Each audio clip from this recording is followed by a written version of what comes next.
안녕하세요. 인간이 권력과 욕심이 어떤 화를 불러오는지 두 눈으로 똑똑히 지켜본 30대 여자입니다. 저는 태어나 욕심이라는 것을 한 번도 가져본 적이 없는 사람이에요. 그냥 알아서 흘러가는 대로 살았던 사람이었죠. 그런데 본인에게 주어진 것 그 이상으로 권력에 눈이 먼 사람이 제 곁에 있을 거라곤 꿈에도 생각하지 못했어요.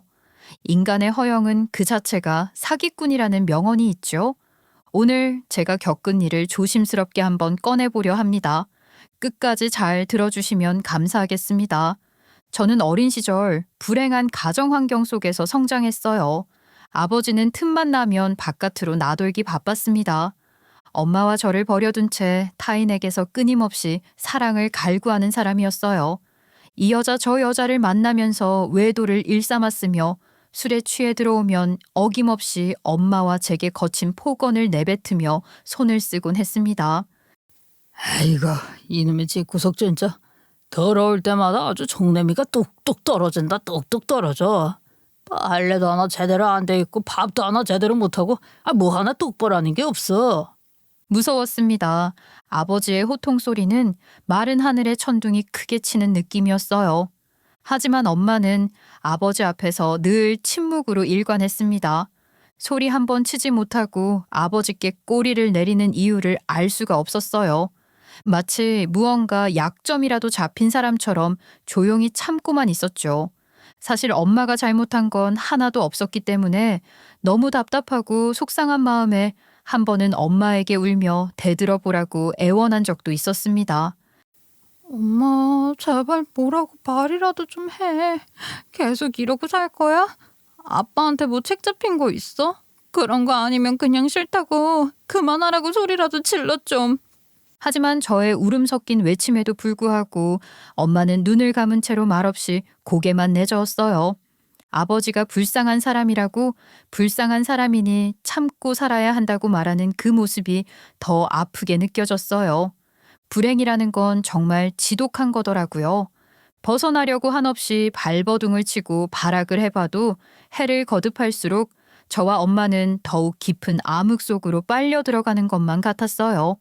그러던 어느 날 아버지는 정말 벼랑간 아무 기척도 없이 캐리어를 열어서 짐을 싸기 시작했습니다.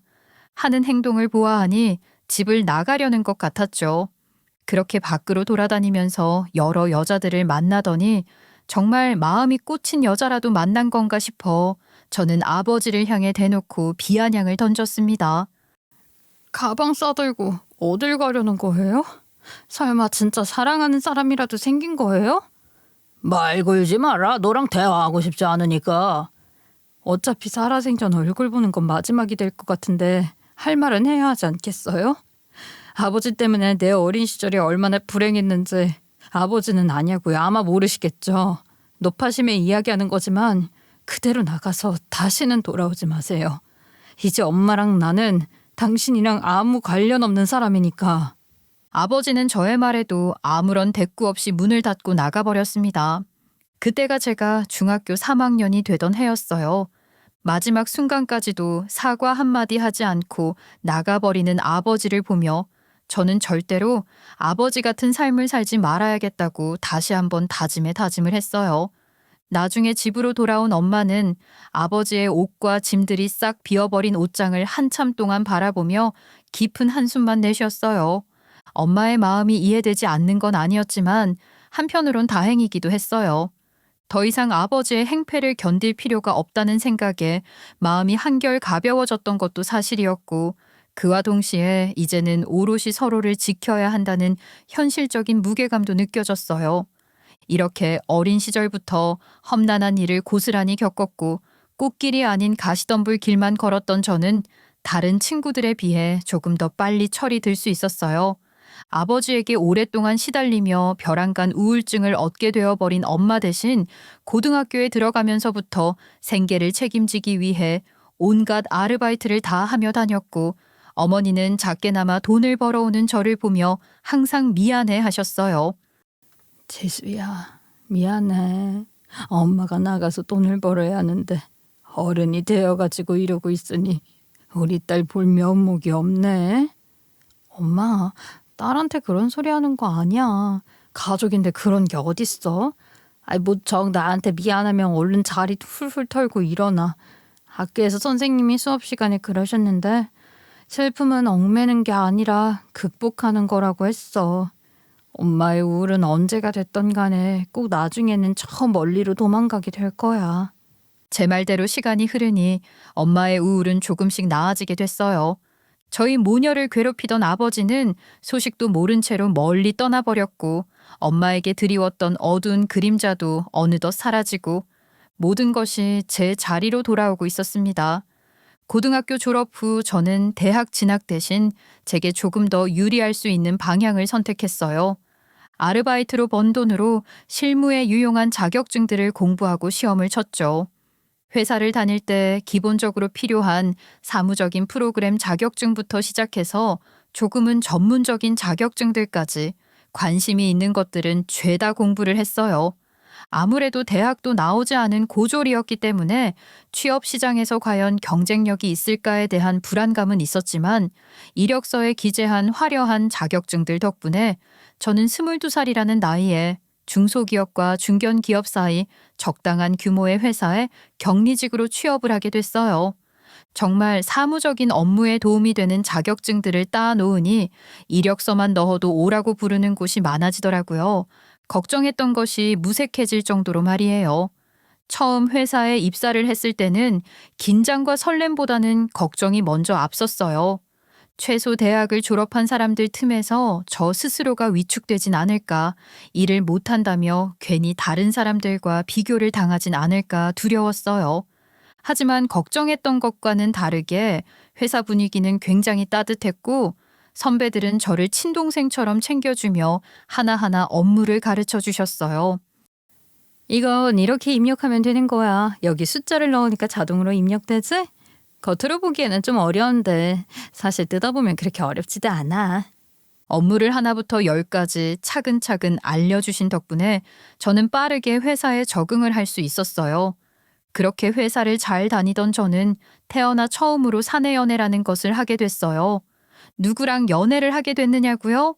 상대는 당시 영업이 팀의 팀장이자 저희 격리팀 팀장님과 중학교 시절부터 친구 사이였던 남편이었어요.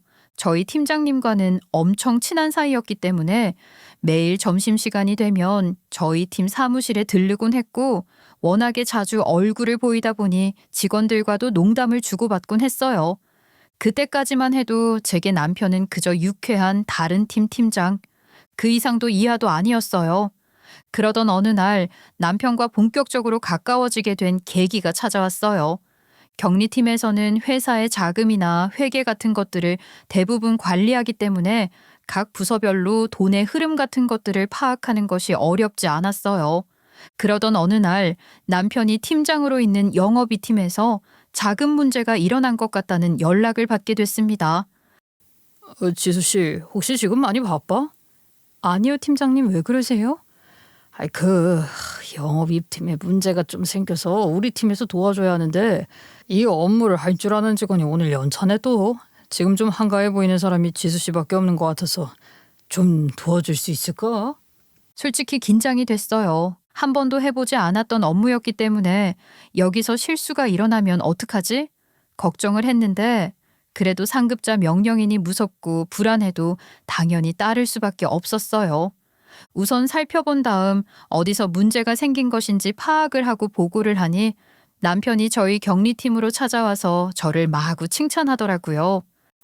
이야, 나이도 어리고 직급도 낮은데 일하는 건 보통 팀장급보다 훨씬 잘하네. 야, 이상원이 너 저 직원한테 자리 내줘야겠다. 아이, 뭐라는 거야. 도와달라고 해서 우리 직원 썼다가 도와줬더니 헛소리하고 있어. 앞으로 가짜 팀장이라고 불러야겠네. 앞으로 자주 봐요, 가짜 팀장님.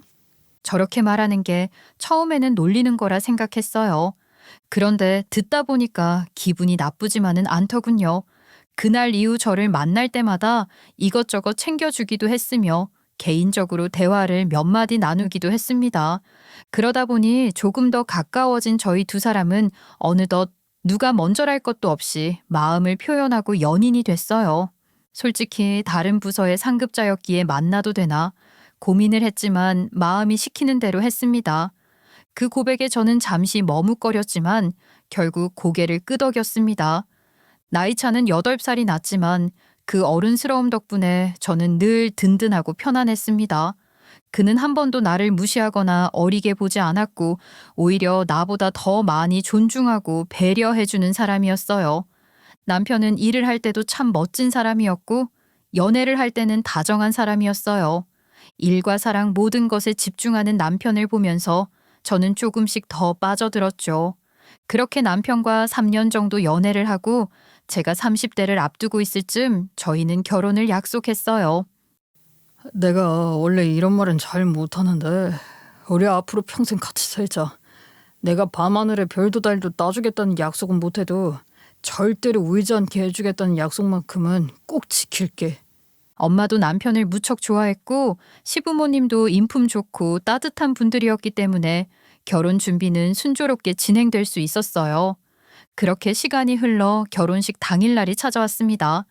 저는 저를 찾아준 친구들을 맞이하느라고 정신이 없었고 하객이 너무 많이 와줬기 때문에 식장이 많이 북적였어요. 그런데 그때 처음 보는 예쁜 여자가 신부 대기실 안으로 들어오는 겁니다.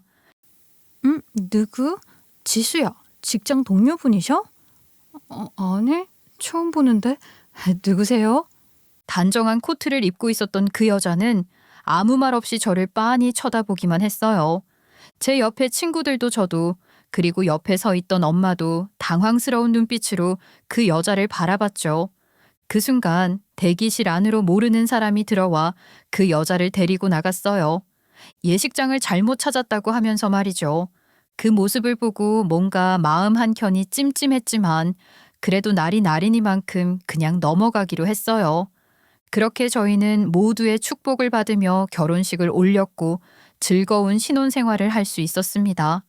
앞으로 다가올 엄청난 크기의 파도는 생각지도 못한 채로요.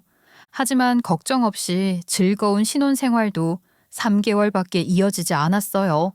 딱 그 정도의 시간이 지나자마자 저희 부부의 결혼 생활은 조금씩 삐걱거리기 시작했어요. 여느 때와 다름없이 출근을 했던 어느 날 저희 팀의 분위기는 말도 못할 정도로 어수선해져 있었고 몇몇 직원들은 얼굴을 감싼 채 울고 있는 게 보였어요. 이게 대체 무슨 일인지 영문을 전혀 모르고 있었기에 당황스러워하고만 있었는데 갑자기 동료가 제게 달려와 팔을 붙잡고서 이렇게 물어보더군요. 지수씨, 회사 게시판에 붙은 공문 봤어? 지금 완전 난리 났어. 아니요, 왜요? 무슨 공문이길래 그래요? 이번에 격리팀 인원 감축시키겠대. 그래서 정리해고 나가는 사람 명단이 붙었는데 거기에 지수씨 이름도 올라가 있었어. 못 본 것 같으니까 얼른 가서 확인 좀 해봐. 아니 이게 대체 무슨 일이야? 청천벽력 같은 소식이 아닐 수 없었어요. 격리팀은 회사 운영에 있어서 중심을 담당하는 핵심 부서나 다름없는데 그런 팀에서 인원을 줄인다니 도무지 이해가 되지 않았습니다. 게다가 회사 사정이 어려운 것도 아니었는데 말이죠.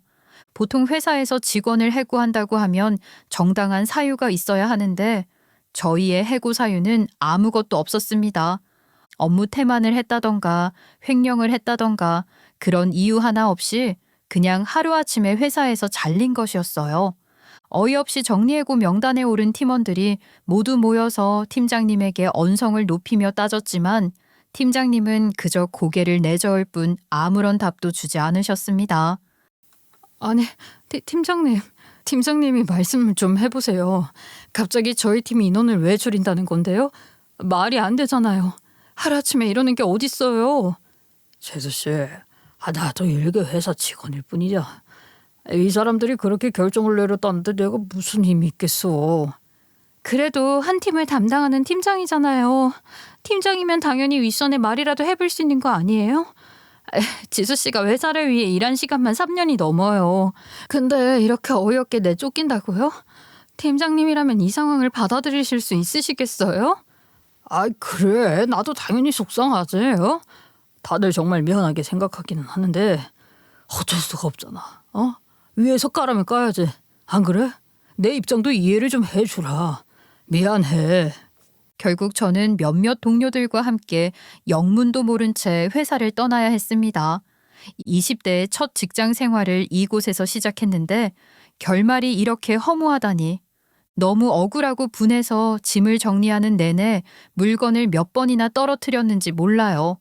저뿐 아니라 다른 동료들도 억울한 건 마찬가지였는지 엘리베이터를 타고 내려가는 길에 다들 한참 동안 눈물을 쏟아냈어요. 남편도 제가 퇴사를 하게 됐다는 소식을 듣고서 퇴근을 하고 돌아온 저녁에 제게 다가와 위로를 건네줬어요. 어떻게 이럴 수가 있어? 구멍가게 수준의 회사도 아니고 우리 회사 정도면 어느 정도 규모가 있는데 그런 회사에서 어떻게 이렇게 사람을 하루아침에 무 자르듯이 잘라낼 수 있냐고. 이유도 말 안 해주고. 나 정말 억울하고 서러워서 미칠 것 같아. 그래. 충분히 그럴만하지. 우리 회사가 원래 좀 그래. 갑자기 예고도 없이 인원 감축한다고 공지 내린 것만 여러 번 봤어. 그래도 너무 힘들어하지 마. 곧 다른 일자리 찾을 수 있을 거야. 그리고 자기가 돈 안 벌면 어때? 내가 그만큼 잘 벌잖아. 당신이 잠깐 쉰다고 해서 우리 집 기둥이 무너지거나 그런 거 아니니까 조급해하지 말고 이참에 좀 푹 쉰다고 생각해. 남편의 다정한 위로에 서러웠던 마음이 조금은 누그러졌지만 막상 하루 온종일 집에 혼자 있게 되니 생각보다 외롭고 또 괴로웠어요. 아침부터 밤까지 바쁘게 일하던 습관이 있었는데 하루 종일 적막한 집에 혼자 있으려니 정신이 멍해지는 것 같았죠. 그래서 처지지 않기 위해 열심히 일자리도 알아보고 이력서도 정리를 해서 지원을 해봤지만 생각보다 저를 받아주는 곳은 많지 않았어요. 요즘 젊은 사람들이 취업을 하기가 힘든 시대가 됐다고 하던데 그 말이 아주 틀린 말은 아니었더라고요. 예전에는 이런 걱정을 하지 않았던 것 같은데 재취업은 할 수 있을까? 차라리 부업이라도 해야 하나? 이런 생각이 들면서 조금 불안해지기 시작했어요. 자격증은 많았지만 그것조차도 제대로 빛을 발하지 못하는 것 같았죠. 그런 와중에 남편에게도 조금씩 변화가 찾아왔어요. 여보, 매번 장 보러 마트 갈 때마다 영수증 받아오고 있지? 영수증이라니? 갑자기 무슨 영수증? 내 카드 쓰면서 얼마나 쓰는지 내가 알아야 할 거 아니야. 어떤 걸 사는지 내역을 봐야지. 그거 문자랑 어플로 다 알림 가는 거 아니었어? 종이 영수증은 필요 없다고 생각해서 항상 버렸는데. 그걸 왜 버려? 결제 내역은 당연히 문자로 오지만 나는 어떤 물건을 샀는지 품목을 좀 보고 싶다고. 내 카드로 사는 거니까 나도 그 정도 알 권리는 있는 거잖아. 맞지? 그러니까 다음부터 장 볼 때는 꼭 영수증 달라고 하고 나한테 보여줘. 그래서 장을 볼 때마다 꼬박꼬박 영수증을 챙겨다 줬더니 하나하나 내역을 살펴가면서 제게 잔소리를 퍼붓기 시작했어요. 저는 그런 남편의 행동을 보며 그저 당황스러웠습니다. 한 번도 물건을 사는 것으로 지적을 하거나 잔소리를 한 적이 없었거든요. 이것 봐. 이거 간식은 왜 산 거야? 나는 먹지도 않은 건데 꼭 사야 할 이유가 있었어? 아니, 그냥 갑자기 먹고 싶어져서 샀지. 그렇게 비싸지도 않고. 과자 한 봉지에 2,000원이 안 비싼 거야? 단돈 2,000원이라도 아끼고 또 아껴야 할 거 아니야. 이래서 내가 영수증 가지고 오라고 한 거야. 쓸데없는 거 사서 괜한 비용 지출할까 싶어서. 앞으로 마트에 장 보러 갈 때는 꼭 필요한 것만 최소한으로 사도록 해. 남편의 말이 틀린 건 아니었지만 이상하게 간섭을 하는 것 같아 서운하기도 했어요. 예전에 남편은 제가 뭘 사던지 간에 딱히 뭐라고 하지 않았어요. 오히려 제가 사고 싶은 게 있으면 망설이지 말고 사라며 카드를 쥐어주던 사람이었죠. 그래도 남편 말대로 불필요한 지출은 줄이는 게 좋다고 생각했기 때문에 아무 말 없이 고개를 끄덕였어요. 그런데 어느 날 외출을 하기 위해서 옷을 갈아입고 있는데 갑자기 문 앞에서 저를 빤히 쳐다보더라고요.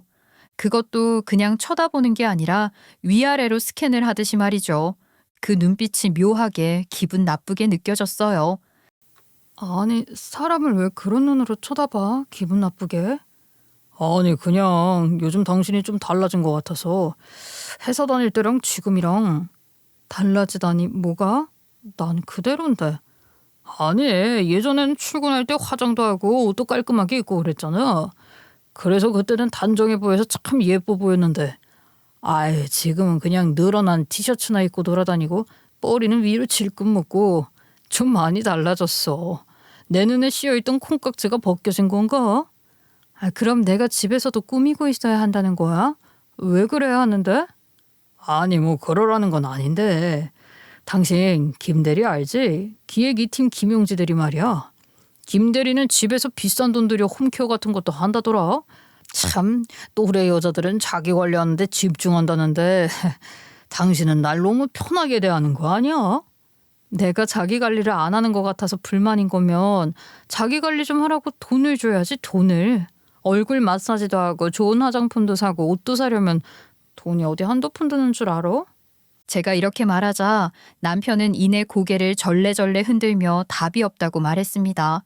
돈 쓸 궁리만 한다나요? 돈 들이지 않고도 얼마든지 자기 관리를 하고 예뻐질 수 있는데 돈 쓸 생각만 하지 말고 돈을 아끼면서 예뻐지려는 노력이라도 좀 해보라는 말에 그만 웃음이 났어요. 태어나 저런 이야기를 들어보는 것도 처음이었지만 남편이 저런 소리를 하니 더 어이가 없더군요. 그런데 남편의 말을 듣는 순간 현실감이 확 밀려왔어요. 그나마 직장 생활을 하면서 돈을 벌던 제가 회사를 그만두니 정말 아무것도 아닌 무능한 사람이 되어버린 것만 같은 기분이 들더라고요. 전 누구보다도 당당하고 빛나는 사람이라고 생각하며 살았는데 문득 비춰진 거울 속의 제 모습은 그저 빛도 어둠도 없는 무미건조한 사람이었어요. 이럴 때 제 편이 되어주어야 할 남편이 되려 저를 비난하며 쓸데없는 트집을 잡고만 있으니 그건 나름대로 기분이 나쁘고 불쾌했어요. 왜 저렇게 사람이 달라진 건지, 정말 집에서 쉬고 있으니 아무것도 아닌 사람으로 치부를 해버리는 건지 그를 붙잡고서 하루 종일 물어보고 싶은 심정이었어요. 그날 이후부터 저희는 일상을 살아가는 모든 사소한 것으로 싸움을 하기 시작했습니다. 냉장고 안에 유통기한이 하루 지난 우유가 있는데 왜 치우지 않는 거냐며 화를 냈고 바닥에 먼지와 머리카락을 치우지 않았다며 화를 내고 전기세가 많이 나왔다, 수도요금이 많이 나왔다며 잔소리를 하더라고요. 남편이 저를 대하는 것은 아내를 대하는 태도가 아니라 집에서 일을 하는 사람을 하대하는 듯한 태도였습니다. 당신이 물 쓰듯이 쓰는 돈이 당신 돈이라고 착각하지 마. 그거 다 내가 뼈 빠지게 일해서 벌어놓은 돈이니까. 내가 조금이라도 좀 아껴보라고 몇 번을 말하냐? 그게 그렇게 어려워? 그럼 내가 나가서 돈 벌어올 테니까 당신이 집에서 살림해. 그럼 되겠네. 당신이 한번 해봐. 숨만 쉬어도 돈이 나가는 게 어떤 건지 알게 될 테니까. 사소한 말다툼이 이어질수록 제 마음도 점점 지쳐만 갔어요. 이런 일이 반복될 때마다 제가 예민한 건가, 저에게 문제가 있는 건가 싶어서 혼자 남몰래 울기도 하고 소가리를 하기도 했어요. 엄마에게는 말할 수 없었습니다. 남편과 사이가 안 좋다고 말을 하면 당연히 걱정부터 하실 게 뻔할 뻔자였으니까요. 뭔가 가슴을 터놓고 허심탄회하게 대화를 하고 관계를 좀 풀었으면 했지만 남편은 그럴 생각조차 없어 보였어요. 게다가 맨날 어디서 뭘 하는 건지 술에 취한 채로 늦게 귀가를 하는 날이 태반이었죠. 저는 하도 돈 가지고 뭐라고 하니까 마트에서 먹고 싶은 과일 하나도 제대로 사 먹지 못하는데 남편은 맘 편히 밖에서 돈을 쓰고 돌아다니는 것 같더라고요. 너무 어이가 없어서 이 부분까지도 트집을 잡아 싸우고 싶었지만 그럴 힘조차 나지 않았어요. 그렇게 서러운 날들이 지속되던 어느 날 같은 회사에 다녔던 동료에게서 전화 한 통이 걸려왔습니다.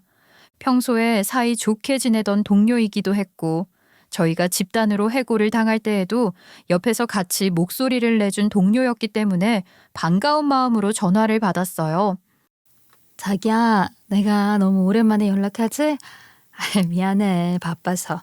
잘 지내고 있어? 오랜만이네. 나야 뭐 그럭저럭 잘 지내고 있지. 아유, 근데 어쩐 일로 연락을 다 했어? 무슨 일 있어? 아니, 무슨 일 있는 거는 아니고 다름이 아니라 축하하려고 전화했지. 축하? 무슨 축하? 어머, 자기 몰랐어? 자기 남편 본사 본부장으로 발령났다고 공문 붙었는데 나는 자기가 다 아는 줄 알고 전화한 건데 아이고 하나도 모르고 있었구나. 저는 동료의 말을 듣고 깜짝 놀랄 수밖에 없었어요. 특진을 해서 본사로 발령이 난 5명의 명단이 회사 게시판에 붙었는데 그 5명 중 1명이 남편이라는 것이었어요. 당시 남편은 팀장 직급을 달고 있었는데 무려 본사의 본부장 직급으로 승진을 해서 발령을 받게 됐다고 하더라고요. 팀장이 본부장이 되는 건 정말 힘든 일이라는 걸 알고 있었기에 어안이 벙벙했죠. 그런데 남편은 제게 그런 말을 한마디도 꺼내지 않았어요. 명확히 남편이 그 소식을 제일 먼저 들었을 텐데 흔한 문자 한 통 보내주지 않았죠. 남편의 입으로 듣는 게 아닌 동료의 입으로 전해 듣는 것이 썩 유쾌하지는 않았어요. 그런데 생각을 해보니 남편이 발령을 가게 되면 저희는 떨어져 살아야 하더라고요. 왜냐하면 본사는 서울에 있는 곳이었고 저희는 지방에 살고 있었거든요. 그래서 자동으로 주말 부부가 될 수밖에 없었죠. 안 그래도 관계가 별로인데 떨어져 살기까지 하는 것이 좀 찜찜하기는 했지만 그래도 무려 본부장직으로 발령을 받아가는 건데 가지 말라고 할 수도 없는 노릇이고 사람 마음이라는 게 참 복잡하더라고요. 붙어 있으면 눈만 마주치면 싸우다가도 또 돌아서면 보고 싶고 걱정될 것 같고 마음 같아서는 먼저 연락을 해보고 싶었지만 남편이 연락을 줄 때까지 기다렸어요. 하지만 남편은 퇴근을 할 때까지 제게 어떤 연락도 주지 않았고 결국 남편이 퇴근을 하고 집에 돌아왔을 때 승진에 대한 내용을 넌지시 꺼냈어요. 축하해. 오늘 지은 씨한테 전화로 들었는데 본부장으로 발령 났다면서? 얘기 들었나 보네. 하여튼 여자들은 참 빨로. 아유, 나한테 문자라도 한 통 남겨주지. 본부장 승진이면 거의 특진이나 마찬가지인데. 안 그래도 축하한다 보다 해서 바빴는데 당신한테 연락 줄 틈이 어딨어. 하여튼 생각 짧은 거 하고는. 아, 그랬겠구나. 미안. 그래도 이제 본사로 가니까 우리 주말 부부 해야겠네. 조금 섭섭하다. 섭섭해도 뭐 어쩌겠어. 돈 잘 벌고 능력 좋은 남편 만났으니까 어쩔 수 없이 당신이 참고 살아야지. 당신이 뭐 돈 벌어다 줄 거 아니잖아. 아, 나도 일자리 알아보고 있잖아. 자꾸 꼭 말을 그런 식으로 해야 직성이 풀려? 아휴, 그래도 당신은 좋겠네. 나랑 떨어져 살아서. 뭔 소리라는 거야? 매번 돈 많이 쓰지 말라고 잔소리하는 남편이랑 떨어져 사니까 좋을 거 아니냐고. 그래도 방심하지 마라. 나 몸은 서울에 있어도 집에 올 때마다 돈 어떻게 썼는지 검사할 거니까. 그놈의 돈이 아니면 할 말이 없는 건지 아니면 입안에 가시라도 돋치는 건지 남편의 한마디가 가슴에 비수처럼 아프게 꽂혔어요. 좋은 말이 오가면 좀 좋게 이야기를 해주면 탈이라도 나는 듯 행동하는 남편을 보며 어떤 말도 하고 싶지 않아졌어요. 결국 저희 부부는 남편이 서울로 떠나는 날까지도 각방을 썼어요. 얼굴만 마주치면 싸우기 바빴기 때문에 피하는 것이 상책이라 여겼죠. 며칠 뒤 남편은 서울 본사로 출근을 하기 위해 짐을 싸서 떠났어요. 들어보니 본사에서는 기숙사도 제공을 해줘서 집 걱정도 없고 월급도 배로 줘서 지금보다 훨씬 더 넉넉하게 지낼 수 있다고 하더라고요. 그래도 본사 본부장직 발령을 받는 건 쉬운 일이 아니었으니 저도 어느 정도 자부심을 느끼려고 노력했어요. 하지만 아무리 좋게 생각을 하려고 해도 마음 한켠에 드는 서운함은 지울 수 없었죠. 그런데 여러분, 남편이 출근을 하고 나서 저한테 제일 먼저 한 말이 뭐였는 줄 아세요? 잘 도착했다는 말도 아니고 출근을 잘 했다는 말도 아니고 바로 이혼을 하자는 말이었습니다. 갑자기 무슨 소리를 하는 거야? 이혼이라니? 아니, 그렇잖아. 이제 본부장까지 달았는데 급에 맞는 여자를 만나야지. 너같이 백수에 밥벌이도 못하는 여자를 내가 평생 데리고 살라고? 나는 나한테 도움되는 여자랑 살 거야. 너같이 어떻게 별 볼 일 없는 사람이랑 계속 살아. 뭐라고? 당신 지금 나한테 별 볼 일 없다고 말한 거야? 그렇게 말했다. 왜? 화나? 안 입고 와. 네가 지금 화가 나고 안 입고 없다고 해서 뭘 할 수 있는데. 당연히 화가 나겠지. 내가 사실만을 말했으니까. 말 그대로 당신은 아무것도 할 줄 아는 게 없잖아. 취업 준비한다시고 하는 것도 아무것도 없고 받아주는 것도 없고 내 돈만 쪽쪽 빨아먹고 살면서. 암튼 가타부타 말 더 얹지 말고 피차 피곤해질 일 없게 빨리빨리 서류 쓰고 정리하자. 알았지? 숨이 턱 막혔습니다. 단전에서부터 차오르는 분노 때문에 몸이 덜덜 떨리는 것도 고스란히 느껴질 정도였어요. 어떻게 본부장으로 발령을 받아서 첫 출근을 한 지 1시간도 안 되어서 저렇게 미친 사람처럼 태세 전환을 할 수 있단 말인가요? 지킬 앤 하이드도 아니고 말이에요. 마치 기다렸다는 듯 이혼이라는 단어를 입 밖으로 꺼내는 남편을 보며 정말 말도 나오지 않을 정도로 분노가 치밀어 올랐어요. 게다가 저를 그저 돈 뽑아먹는 기생충 취급을 하는 것을 보고서 더 큰 상처를 받게 됐어요. 그제서야 제대로 깨달을 수 있었어요. 제가 회사를 그만둔 순간부터 남편은 절 아내가 아니라 그저 집에 붙어서 돈만 축내는 사람으로 생각하고 있었다는 것을요. 차라리 조금 더 일찍 끝내자고 했으면 좋았을 것을 본인이 높은 자리에 올라가니 저를 헌신짝 버리듯 내치려는 남편의 태도에 더 화가 났어요. 온몸에 힘이 쭉 빠지고 무력한 기분이 들더군요. 하지만 저는 최대한 이성의 끈을 잡으려고 노력했습니다. 지금 이 상황에서 흥분하고 소리를 질러봤자 아무 소용이 없다는 것을 누구보다도 잘 알고 있었거든요.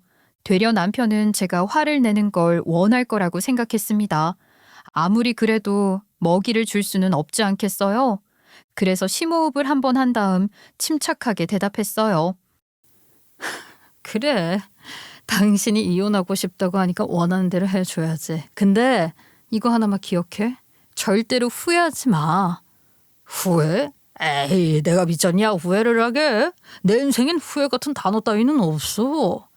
분명 네가 먼저 나한테 끝내자고 한 거야. 끝매듭은 내가 짓는 거고. 아, 이 옆편 내가 대체 뭔 소리를 하는 거야? 뭔 소리를 하는지는 조금 있으면 알게 되겠지. 수화기 속에서 남편의 목소리가 들려왔지만 저는 어떤 대꾸도 하지 않고 전화를 끊어버렸어요. 그리고 전화를 끊음과 동시에 어디론가 다시 전화 한 통을 걸었습니다. 그리고 그날 저녁 제 휴대폰으로 문자 한 통이 도착했어요. 바로 남편의 본부장 발령이 취소됐다는 문자였습니다. 아마 제가 문자를 받았을 즈음에 남편에게도 연락이 닿았을 거예요. 갑자기 본부장으로 발령을 받은 남편이 왜 승진이 취소가 됐는지 굉장히 궁금하실 거예요. 사실 저는 얼마 전 놀라운 사람을 한 명 만나게 됐어요. 정말 어떻게 이런 타이밍에 이 사람을 만날 수 있나 싶을 정도로 기가 막힌 인연이었죠. 그 사람은 바로 저의 결혼식장에 찾아와 제 얼굴을 말없이 빤히 바라봤던 그 여자였어요. 처음에는 정말 예식장을 잘못 찾아온 줄로만 알았는데 그게 전혀 아니었더라고요. 이 사람이 저의 인생을 송두리째 바꿔줄 은인이라는 것을 전혀 모르고 있었습니다. 그 여자가 제 휴대폰으로 먼저 연락을 취해왔는데 알고 보니 제가 다녔던 회사의 감사팀에서 근무를 하고 있는 분이더라고요. 저는 한 번도 회사에서 그녀를 마주친 적이 없었는데 같은 회사를 다녔었다는 것이 조금 신기했었어요.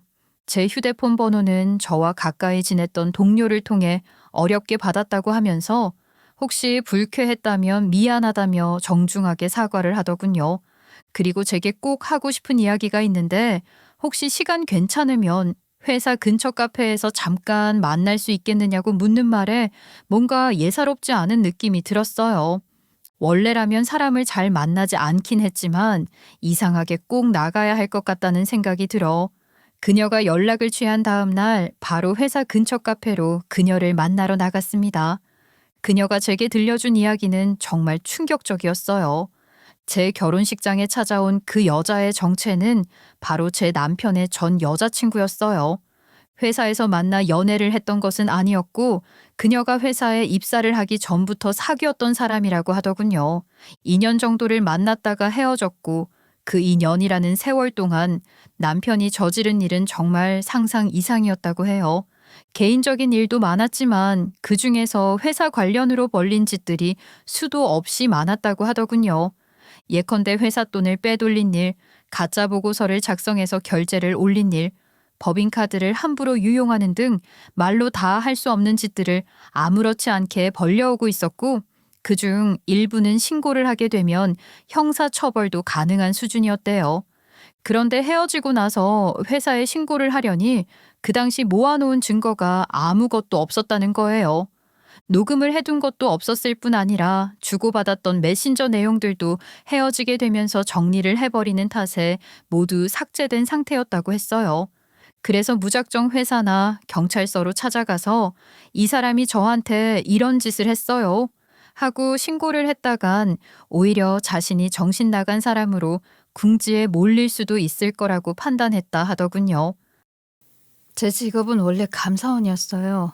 기업의 내부 감사를 실시하는 일을 하는 사람이었죠. 몸이 안 좋아져서 일을 쉬고 있었는데 그 인간을 겪어보고 나니까 그냥 가만히 있으면 안 되겠다는 생각이 들더라고요. 그래서 틈틈이 복수를 할 날만을 기다리고 있었죠. 기다리는 자에게는 복이 온다는 말이 있죠. 그녀는 아무것도 하지 않고 그저 기회가 오기만을 기다렸고 얼마 지나지 않아 제가 다니던 회사의 감사팀에서 정직원 채용 공고가 뜨자마자 바로 입사 지원을 했고 면접을 거쳐 최종 합격을 하게 됐다고 했어요. 그녀가 입사한 지 6개월 되던 날이 바로 저희의 결혼식이었다고 했어요. 그래서 소문을 듣고 저를 직접 보러 왔던 거였죠. 알고 보니 남편은 그녀와 헤어지자마자 저와 사귄 것이었어요. 뭐 일종의 환승이라면 환승이었죠. 사실 환승을 했다는 이유 하나만으로 복수를 하기 위해서 이 회사에 들어온 건 아니에요. 그 인간은 제 일상뿐 아니라 저희 집안까지도 완전히 망쳐버렸거든요. 네? 집안을 망치다니 그건 또 무슨 말이에요? 저희 아버지는 오랜 시간 동안 작은 회사를 운영하시던 분이었어요. 근데 그 인간 영업팀에서 일하잖아요. 저희 아버지 회사랑 거래 한번 해보겠다고 온갖 알랑방귀 다 떨어서 계약 성사시켰었죠. 근데 헤어지고 나서 회사에 대체 무슨 말을 한 건지 곧바로 거래를 끊어버렸어요. 회사를 운영하는 사람 입장에서 거래처가 사라진다는 건 정말 큰일이었기 때문에 아버지는 상당히 심란해하셨죠.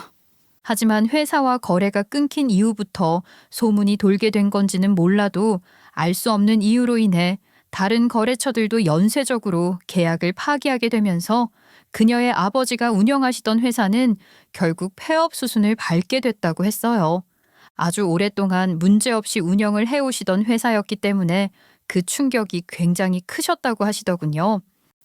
아버지는 억울한 마음에 다른 거래처에다가 억울하다고 호소하셨지만 그 누구도 아버지의 말을 들어주는 사람은 없었어요. 아버지는 꽤 큰 회사랑 거래 협약을 맺게 돼서 엄청 좋아하셨는데 그렇게 무자르게 계약을 끊어버리니 무척이나 절망하셨죠. 그 이후로 그녀의 아버지는 건강에 문제가 생겨 지금까지도 집에 누워 계시면서 시름시름 앓고 계신다고 했어요. 그런 일을 저지르고도 남편은 아무렇지 않게 살아가고 있었던 거예요. 그녀의 속 터지는 이야기를 듣고 있자니 저 아래서부터 부글부글 뭔가 끓어오르는 것 같았어요. 뜨거운 불덩어리 같은 것이 올라오는 것 같았죠. 이 사람은 단지 누군가와 사랑을 끝낸 게 아니라 한 가족의 생계를 무너뜨린 거였어요. 그런 남편을 제가 좋은 사람이라고 생각하고 사랑하고 있었다는 게 제 자신이 너무 한심하게 느껴졌어요. 그녀는 본인의 이야기를 다 한 다음 제 손을 잡고 이렇게 말했어요. 그래서 그쪽이 저랑 해줄 게 하나 있어요. 제 복수랑 저희 아버지의 복수를 성공적으로 할 수 있도록 좀 도와주셨으면 좋겠어요. 그 말을 듣고 사실 조금 망설였습니다. 미운하고우나 제 남편인데 이렇게까지 하는 것이 맞나 싶었지만 제가 회사에서 잘린 후 저를 기생충 빈대 취급했던 미친 인간이었음을 떠올리니 마음이 싹 바뀌었어요. 그 인간은 제가 보잘것이 있을 때나 가족 취급을 해주는 인간이지. 그게 아니라면 언제든 갖다 버릴 수 있는 인간이라는 걸 제가 잠깐 잊고 있었더라고요. 당장에 제게 이혼을 이야기한 걸 보면 대충 알 수 있는 대목이었어요. 그래서 복수를 도와주겠다고 말하니 그녀는 또 하나의 진실을 말해줬습니다. 지금 남편이 다른 여자를 만나고 있다는 사실이었죠. 출장과 미팅을 핑계로 여자를 만나며 회사 법인카드를 마구 긁고 다닌다고 이야기를 하기에 어떻게 아느냐고 물으니 자기가 사람을 시켜서 일부러 접근을 하도록 만들었다고 하더라고요. 다 그녀가 짜놓은 판이었던 것이죠. 일부러 접근시킨 것이 법적으로 문제가 된다면 그 벌도 달갑게 받을 각오로 그랬다는 말에 얼마나 한이 서렸음 이런 것까지 스스럼 없이 할까 싶었어요. 그리고 그녀는 제가 억울하게 회사에서 잘린 것도 다시 상부에 보고를 해준다고 했습니다. 당신 포함해서 다른 직원들이 해고당한 거 그것도 다 그 인간이랑 연관되어 있는 일이에요. 네? 남편이랑 연관이 되어 있다고요? 아, 그건 또 무슨 말이죠? 생각해봐요. 인원 조정을 할 거였음 모든 팀이 정리가 되어야 맞는 거 아닐까요? 왜 격리팀만 그렇게 정리를 했겠어요? 당신 우리 회사 자금 흐름 이상하게 돌아가는 거 알고 있었죠? 그때 당시. 아, 네. 저뿐만 아니라 저희 팀 직원들도 대부분 알고 있었어요. 그래서 기록을 해두긴 했는데. 그 자금을 가지고 논 사람들 중 한 명이 당신 남편이에요. 그게 상부에 알려지고 나면 관련된 사람들 싹 다 모가지가 될 테니까 인사팀에다가 거짓말을 한 것 같더라고요. 격리팀에서 회사 돈으로 장난을 치고 있다고. 지금부터 회사 자금이 이상하게 흘러가고 있고 회계 장부도 이상하게 작성되는 것 같다면서 열심히 증거들을 조작해서 제출을 했다고 하는 거예요. 뭔가 좀 이상하지 않았어요? 갑자기 나가라고 하는 거. 아, 네. 그때는 당연히 이상하고 또 이상하다고 생각은 했죠. 근데 팀장님도 아무 말 안 하시고 저희 실드 쳐주는 사람 한 명 없어서 뭐가 이런가 싶었는데 그런 얘기가 숨어 있었다니. 그러면 저희 남편이랑 자금 가지고 장난치던 사람들이 그 죄를 전부 다 저희한테 뒤집어 씌웠다는 거네요. 맞죠? 네, 당연히 이유는 말 안 해줬을 거고요. 너희 회사 돈 가지고 장난쳤지? 하고 물어보면 당연히 쉽게 진실이 드러나게 될 테니까. 그리고 격리팀 팀장 그 사람도 한패예요. 전혀 모르고 있던 엄청난 사실을 알게 된 저는 당황스럽기 그지 없었어요. 왜 해고가 되는 건지 진실을 알고 싶긴 했지만 생각 이상으로 어마어마한 뒷이야기가 숨어 있더라고요. 그녀는 저와 몇몇 다른 동료들의 억울함을 풀어주고 다시 회사로 돌아올 수 있도록 하겠다고 약속했어요.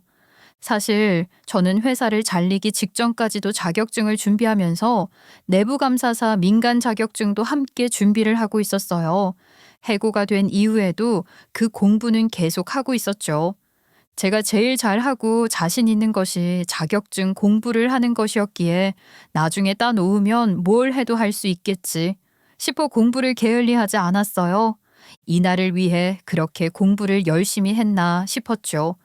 그래서 저는 그 여자를 도와 남편의 불법적인 행동들을 모두 감시한 다음 폴더에 저장을 해두고서 남편이 제게 이혼 선언을 했을 때 그 여자에게 연락해 모든 자료를 메일로 넘겼어요. 그리고 그녀는 제가 보내준 자료들, 그리고 본인이 모은 자료들까지 모두 합쳐 상부에 보고를 했고 그 자료들을 검토한 상부 쪽에서 남편의 본부장 승진을 취소시킨 것이었습니다. 그래서 남편은 곧바로 서울에서 다시 지방으로 내려와야 했어요. 그런데 분명 도착을 했을 텐데도 집에는 들어오지 않더라고요. 근데 괜히 큰 소리 떵떵 친 것이 민망해서 그런 건지는 몰라도 말이죠. 그리고 2에서 3주 정도 지났을 즈음 그 일을 보고받은 회사에서 잠시 회사로 와줬으면 좋겠다고 연락을 받게 됐어요. 연락을 받자마자 저는 곧바로 회사 인사과로 향했고 그녀와 함께 남편의 추악한 민낯을 하나부터 10까지 세세하게 모두 까발렸습니다. 덕분에 저를 비롯한 다른 동료들의 누명까지도 벗겨지게 되면서 회사에서 재복직 신청을 받아주겠다고 했어요. 다른 동료들도 마찬가지로 복직을 할 수 있게 됐답니다. 오랜만에 마주하는 동료들의 얼굴에는 웃음과 눈물이 섞여 있었어요.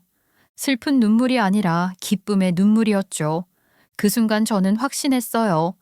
저희가 부당함을 참아왔던 시간들이 결코 헛된 것이 아니었다는 것을요. 저는 남편에게 당연히 이 이야기를 하지 않았어요. 누구 좋으라고 회사로 돌아왔다는 이야기를 하겠어요? 그렇게 전 다시 정식으로 출근을 하게 되었고 출근을 하고 난 첫날부터 회사 분위기는 완벽하게 뒤집어져 있었어요. 알고 보니 남편이 법인카드를 개인적 용도로 남용한 것부터 시작해서 영수증이나 보고서 같은 것들을 조작하여 제출한 것까지 모두 까발려졌다고 하더라고요. 소문 들었지? 영업 2팀 팀장 말이야. 본부장으로 갔다가 완전히 나가리 돼서 지금 완전히 새 됐다던데? 그럴만도 하지. 법인카드 남용하고 회사서를 조작한 게 어디 보통 일이야? 그리고 사내 커뮤니티에 바람핀 것까지 사진 버젓이 올라왔던데 이게 뭔 망신이야 진짜. 지수 씨, 영업이 팀장이랑 이혼한다고 했었지? 잘했어.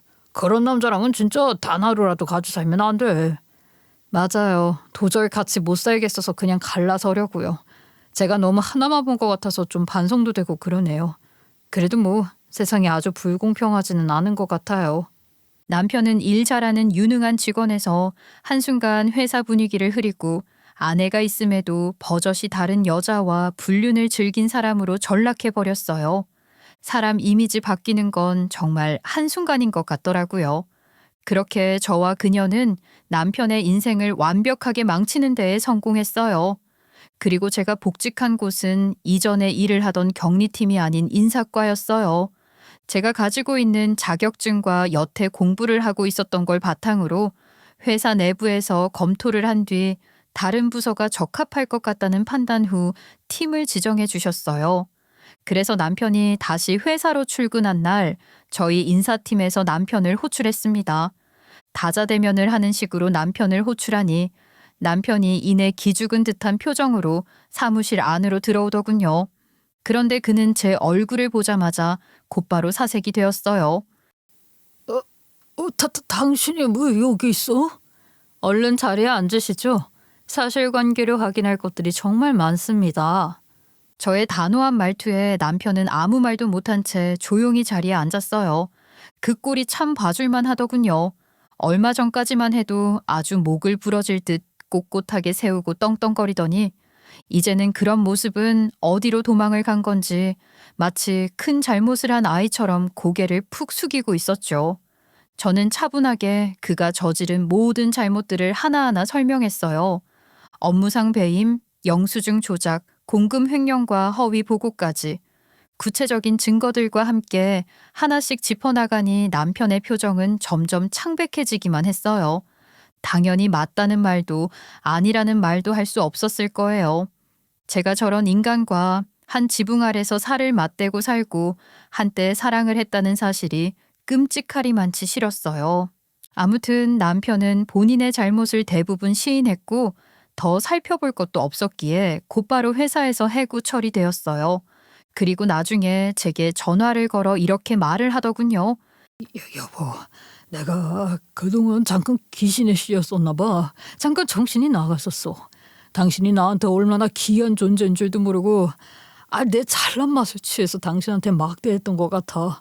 정말 진심으로 사과할게. 미안해. 나 내 잘못 다 인정할 테니까 회사에다가 다시 한 번만 얘기를 좀 잘해주면 안 될까? 회사에다가 뭘 이야기하라는 거야? 이미 우리 이야기 다 끝난 거 아니었어? 아니 맞긴 한데 그래도 억울한 부분이 좀 있었다고. 회사로 다시 복직시키자고 이야기 좀 해주면 안 될까? 복직만 도와주면 내가 당신 해달라는 대로 다 해줄게. 아이고 남자가 돼가지고 본인이 한 말을 못 지키면 되겠니? 당신이 그때 말했지 당신 인생에 후회라는 단어는 없을 거라고. 그 말은 지켜야지. 내가 해줄 수 있는 건 아무것도 없어. 당신이랑 나는 이미 끝이라고. 결국 그와 저는 이혼을 하게 됐어요. 그래도 일말의 양심은 있는 건지 더 이상 질척거리며 매달리지 않고 이혼 도장을 순순히 찍어주더라고요. 저희 사이에 아이가 없는 것이 참 다행이었어요. 그리고 시부모님도 저희의 이혼을 말리지 않으셨습니다. 오히려 제게 자식을 잘못 키워서 미안하다고 하시며 하루빨리 저 인간 쓰레기 같은 놈이랑 갈라서라고 절 응원해 주셨어요. 그리고 저희 엄마도 정말 잘 생각했다며 저의 결정을 존중해 주셨죠. 제가 몰랐던 추악한 진실들을 밝히는 데에 적극적으로 도움을 준 그녀는 얼마 후 조용히 회사를 떠나 더 큰 회사로 이직을 하게 됐다는 이야기를 전화로 전해 들을 수 있었습니다. 고마워요. 비로소 저와 아버지의 복수를 끝냈다고 생각해서 그냥 미련 없이 후회 없이 더 좋은 회사로 옮기게 됐어요. 축하해요. 마음이 좀 편해진 것 같아서 다행이네요. 그쪽도 마음고생 많았을 텐데 앞으로는 행복한 일만 가득하길 진심으로 바랄게요. 그리고 혹시라도 무슨 일 있으면 꼭 연락해요. 자주는 아니어도 가끔 만나서 고민 들어주면서 술 한잔 정도는 해줄 수 있으니까. 저희는 서로의 앞날에 행복만이 가득하기를 진심으로 응원했어요. 복수라는 이름 아래서 만나게 된 사이지만 결국은 서로의 인생을 지지해주고 축복해주는 좋은 동료의 관계가 되었답니다. 지금의 저는 예전보다 훨씬 더 당당하게 직장 생활을 하고 있어요. 멋진 커리어우먼으로 거듭나기 위해서 열심히 자기 개발도 하고 있답니다. 여러분, 인생이라는 게 참 신기하지 않나요? 전 남편에게 밥 먹듯 무시당하던 저는 회사에서 멋지게 능력을 발휘하고 있고, 잘난 척을 하며 떵떵거리던 전 남편 놈은 보이지 않는 밑바닥까지 확 추락을 해버렸으니 말이에요. 날개라는 건 언제든 꺾어질 수 있는 것이라는 것을, 그리고 높은 곳에서도 얼마든지 떨어질 수 있다는 것을 전 남편 놈을 통해 알게 됐네요. 벼는 익을수록 고개를 숙인다는 말처럼 전 높은 곳으로 올라가더라도 더욱 겸손하게 살아가리라 마음을 먹었어요. 저의 사연을 끝까지 들어주신 분들께서도 꼭 그런 마음으로 건강하게 살아가시기를 바라며 사연을 마무리해볼까 합니다. 감사합니다.